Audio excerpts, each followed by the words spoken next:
Boyd Gaming confirmed it.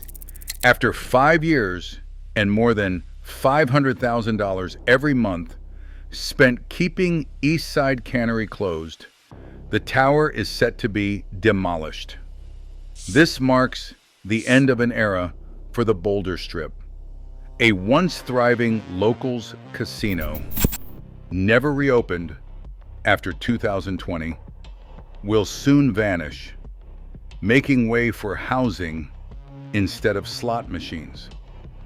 How did a $250 million resort go from community anchor to costly relic? And what does its quiet dismantling reveal about the fate of Las Vegas's forgotten casinos? To understand the true cost of Las Vegas letting this casino rot, we have to start decades before the demolition. Nevada Palace opened its doors on Boulder Highway in July 1979, welcoming a new kind of Las Vegas regular. Away from the glamour of the Strip, this low-rise casino and motel became a neighborhood fixture. Truckers parked their rigs out back. Retirees played Keno and bingo in the afternoons. Shift workers from nearby warehouses slipped in for coffee and a few hands after work. The property's neon sign, a sprawling angular beacon, stood out against the desert sky, promising affordable food, cheap slots, and a place where everyone knew your name. For nearly 3 decades, Nevada Palace offered something different from the mega resorts, a sense of community. Regulars described it as comfortable, small enough to navigate without getting lost, and welcoming to anyone who lived nearby. Employees built relationships that lasted years. One longtime cocktail waitress became known as the Queen of the Palace, wearing a tiara on her final shift and hugging customers goodbye. The casino's modest scale and familiar faces turned it into a second home for many East Las Vegas residents. The cultural imprint of Nevada Palace lingered long after its last day. When the property closed in February 2008, some patrons gathered for one final round, sharing memories and watching as staff prepared for the transition. The original neon sign, now preserved at the Neon Museum, remains a physical reminder of the era when Boulder Highway was carving out its own identity as a locals corridor. In 2006, plans for a new project were announced. Cannery Casino Resorts, led by Bill Wortman and his partners, envisioned something bigger: a modern tower, an expanded gaming floor designed to anchor the East Side for another generation. Nevada Palace's land would become the front parking lot for the new Eastside Cannery. But the spirit of the old place lingered in the stories and routines of those who called it their own. For many, the loss of Nevada Palace was more than the end of a building. It was the closing chapter of a familiar gathering place that had helped define the Boulder Strip's sense of community. Construction began with a sense of ambition rarely seen on the Boulder Strip. On April 30th, 2007, the first phase of demolition cleared 100 motel rooms from the old Nevada Palace, making way for something the East Side had never seen before. Cannery Casino Resorts, led by Bill Wortman and his partners, invested $250 million in a project that would transform a modest locals casino into a modern glass and steel tower. The remaining half of Nevada Palace stayed open for months, letting regulars watch the changes unfold just outside the casino floor. The new Eastside Cannery rose quickly. By the time Nevada Palace closed for good on February 29, 2008, the outline of a 16-story tower was already visible from Boulder Highway. At 307 rooms, the hotel stood more than 200 feet tall, an unmistakable presence among the low-slung motels and strip malls that lined the corridor. The casino floor expanded to nearly 65,000 square feet, with space for thousands of slot machines, a bingo hall, and a full suite of restaurants and lounges. Even the parking lot was reimagined, spreading across land where generations of locals had parked their trucks and RVs for Nevada Palace weekends. Developers promised a locals resort that could compete with anything on the Strip, but tailored for the East Side. The design by Clyde Juba Architects leaned into exposed steel, blue glass, and a sawtooth roofline that echoed the city's industrial roots. The project included a 16th-floor lounge overlooking the valley, a 250-seat entertainment venue, and meeting space for community events and banquets. For longtime residents, the sheer scale of the new property was hard to ignore. Where a two-story motel once stood, a high-rise resort now dominated the skyline, signaling a leap in both ambition and investment for Boulder Highway. The transformation from Nevada Palace to Eastside Cannery was not just about replacing one building with another.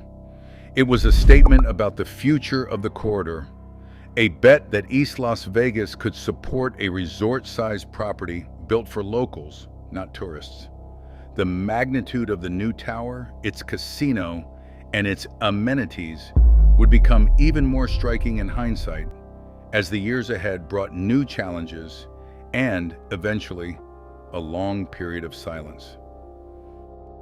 Boyd Gaming entered the picture in December 2016, acquiring Eastside Cannery as part of a $230 million deal that also included the cannery in North Las Vegas.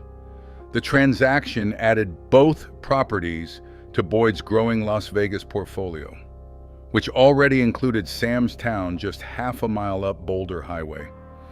The sale closed on December 20th, 2016, after approval from the Nevada Gaming Commission. The shift in ownership brought a new approach. Boyd added Eastside Cannery to its Be Connected loyalty program, linking it with other Boyd properties and promising cross-property perks. But changes soon followed. Where Cannery Casino Resorts had invested heavily in amenities to attract a broad base of locals, Boyd took a more conservative stance. The company quietly began scaling back, closing the bingo hall, shutting down the sports book, and reducing restaurant options to a single venue. These decisions reflected a broader strategy to focus on core gaming operations and to steer customers towards stronger performers, especially Sam's Town, which offered a wider range of amenities and a more established brand. Public statements from Boyd at the time emphasized operational efficiency and portfolio synergy. Analysts noted that the acquisition price reflected solid cash flow, and Boyd's leadership highlighted the ability to move patrons between properties. The changes at Eastside Cannery fit a pattern seen across the company's other locals casinos, streamlining offerings to match demand and reduce overhead. For regulars, the difference became apparent in the months after the acquisition. The closure of the bingo hall, once a daily ritual for many, and the loss of dining choices chipped away at the sense of community that had defined the property since its Nevada Palace days. The familiar faces remained, but the atmosphere grew quieter. As Boyd settled in as the new owner, Eastside Cannery's role on the Boulder Strip began to shift, setting the stage for the challenges that would follow. The first signs of trouble at Eastside Cannery did not come with headlines or dramatic announcements. They arrived quietly as closures that chipped away at routines regulars had relied on for years. After Boyd Gaming took over in late 2016, the bingo hall, once a daily gathering point for retirees and shift workers, closed for good. The sports book, a favorite for locals who place small bets on college games or the ponies, also disappeared. In the restaurant wing, only a single dining option remained open, where there had once been a choice of coffee shop, deli, and buffet. For many longtime patrons, these losses were not just about amenities. Bingo sessions had anchored weekday afternoons. The sports book created a sense of camaraderie, even for those who wagered just a few dollars at a time. With each closure, the property's familiar energy faded. Staff who had worked the same shifts for years found themselves with fewer customers to serve and fewer colleagues on the floor. Regulars started drifting elsewhere, looking for the kind of neighborhood welcome they had once found here.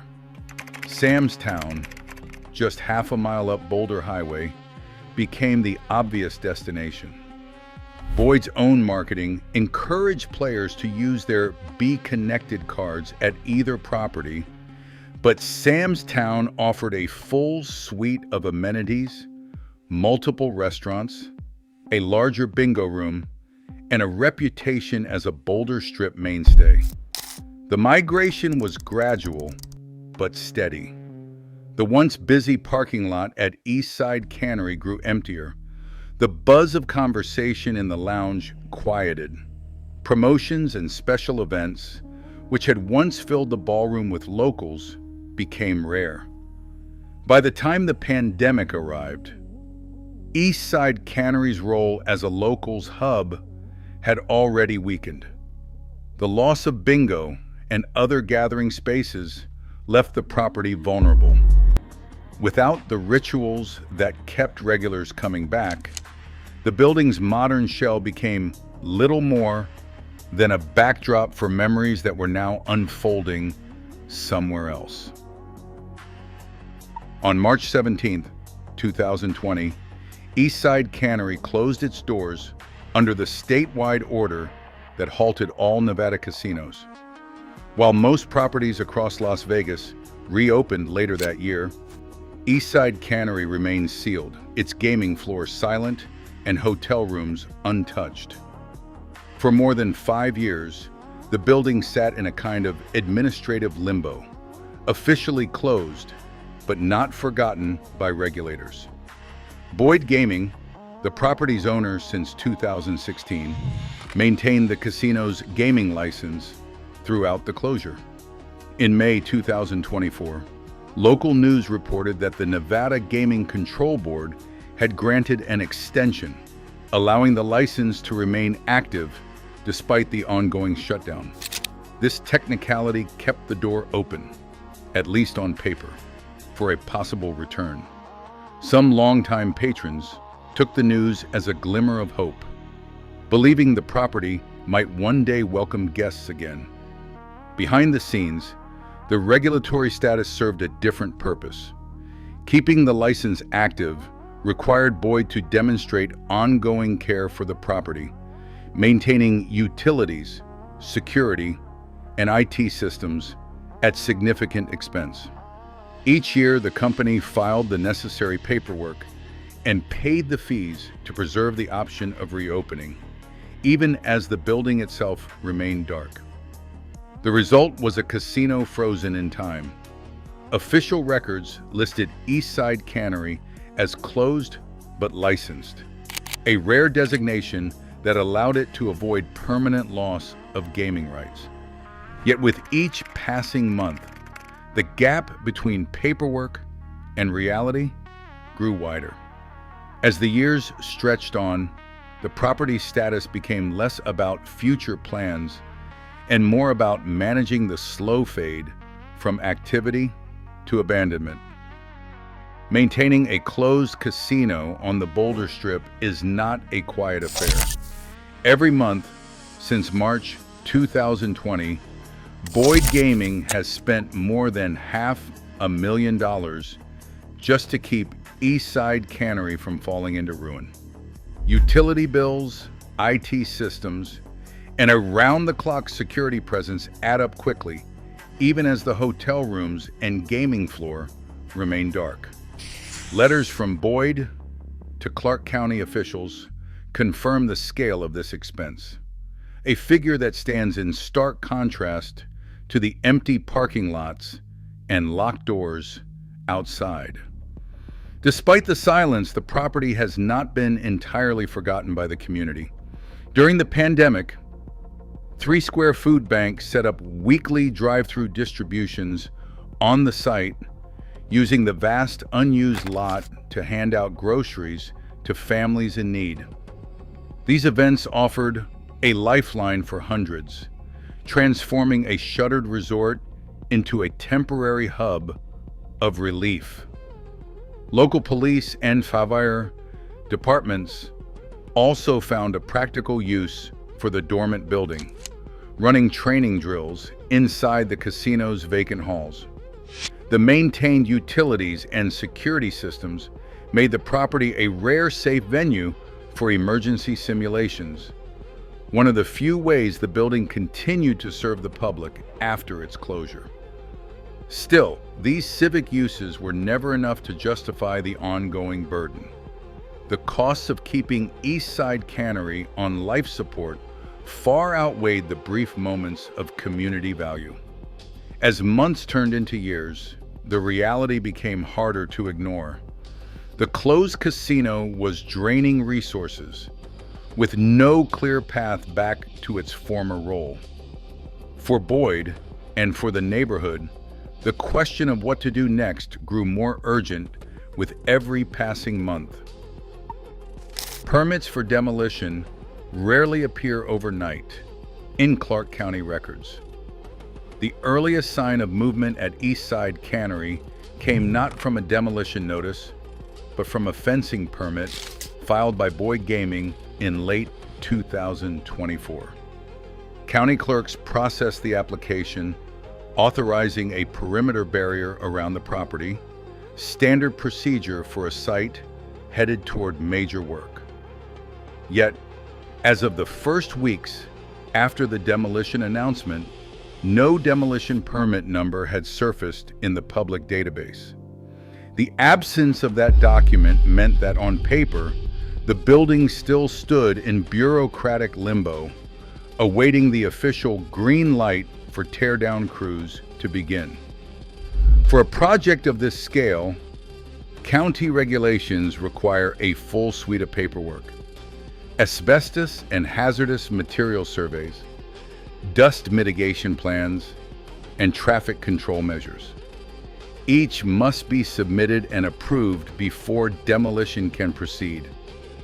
As of early 2025, only the fencing permit was visible, which suggested that Boyd and its contractors were still assembling the technical reports and environmental clearances needed for final approval. Clerks in the Building and Fire Prevention Office confirmed that the property's owner had initiated the process, but the clock on actual demolition would not start until the county received and processed the full application. The missing permit was not a sign of delay, but of the methodical steps required to bring down a 16-story tower in a densely populated corridor. Every document in the file, each survey, and each clearance serves as a piece in the evidence trail, marking the slow but certain progress from abandonment to demolition. Across the Boulder Strip, the end of Eastside Cannery reflects a new reality for Las Vegas casino land. Industry analysts point to a steady conversion of older gaming parcels to other uses, and that pattern has accelerated since the pandemic. Properties once built for slot machines and bingo halls are now drawing interest from residential developers. The 29-acre cannery site is a prime example. Boyd Gaming has confirmed active talks to sell the land for housing rather than reinvesting in a casino that no longer draws enough local residents. UNLV researchers note that this is part of a broader trend.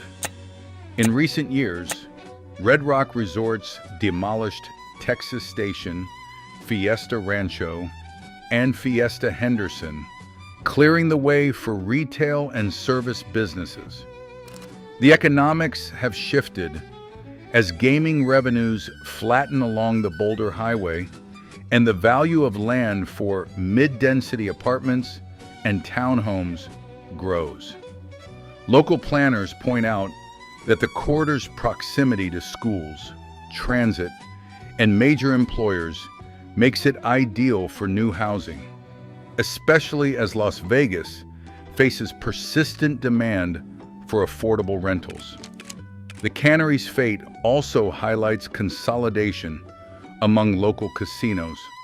Operators like Boyd and Red Rock are concentrating investment in a smaller set of high-performing properties, steering customers to places like Sam's Town or Boulder Station, while letting weaker sites go dark.